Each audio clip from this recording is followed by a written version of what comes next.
বাংলাদেশ শাহজালাল আন্তর্জাতিক বিমানবন্দরে নতুন এক দরবেশ বাবার আগমন হয়েছে। এই দরবেশ বাবা প্রত্যেকটা প্রবাসীর লাগেজ চেক করতেছে, কোনো প্রবাসী যেন দুইটার বেশি মোবাইল না নিতে পারে। নতুন এক ধান্দা খুলে বসছে। এই দরবেশ বাবার মতন আরো লোকগুলা আছে যারা কিনা বাংলাদেশ বিমানবন্দরে কাস্টমসের দায়িত্ব পালন করে। আগে প্রবাসীদের লাগেজ কেটে কেটে দামি দামি দামি জিনিসপত্র বের করে চুরি করে রেখে দিত।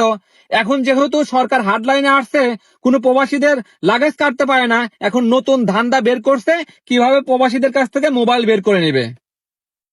আমি এই দরবেশ বাবাকে জিজ্ঞেস করতে চাই, উনার মাথার চুল থেকে শুরু করে সবকিছুই তো পেকে গেছে।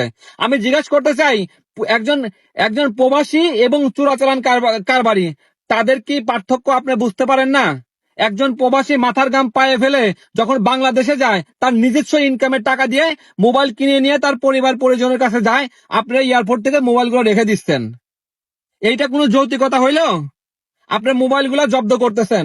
আমি একাই 3টা মোবাইল ব্যবহার করি। যখন আমি বাংলাদেশে যাব, তখন আমার মা বাবা ভাই বোন আত্মীয় স্বজন কেউ না কেউ তো বলবে যে বাপ, যখন বিদেশ থেকে আসিস তখন আমার জন্য 2টা মোবাইল নিয়ে আসিস কিংবা একটা মোবাইল নিয়ে আসিস। আর আমরা যখন মোবাইল নিয়ে বাংলাদেশ বিমানবন্দরে যাব, তখন আপনার মোবাইল গুলা জব্দ করে রেখে দিবেন। এইগুলা কি বাপের বাড়ির আবদার? আপনারা প্রবাসীদের ভিডিও গুলা ভাইরাল করতেছেন, প্রবাসীদের ভাবমূর্তি গুলা নষ্ট করতেছেন। কিভাবে একজন প্রবাসীর বিনা অনুমতি ছাড়া আপনারা তার ভিডিও করতেছেন? আপনারা কত তো অকাম করেন, কুকাম করেন। ওইগুলার ভিডিও করতে গেলে তো আপনারা হইচই লাগাই দেন যে বিমানবন্দরের ভিতরে কোনো ভিডিও করা যাবে না। আমরা সঠিক তদন্ত চাই। আমরা হয়রানি মুক্ত ভাবে বাংলাদেশে যেতে চাই।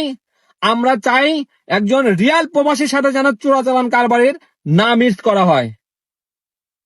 আমরা কেন 2টার বেশি মোবাইল নিতে পারবো না? আমরা তো আর মোবাইল নিয়ে যা ব্যবসা করতেছি না। সবাই সবার জায়গা থেকে প্রতিবাদ করেন, এইভাবে যেন প্রবাসীদের হয়রানি না করা হয়।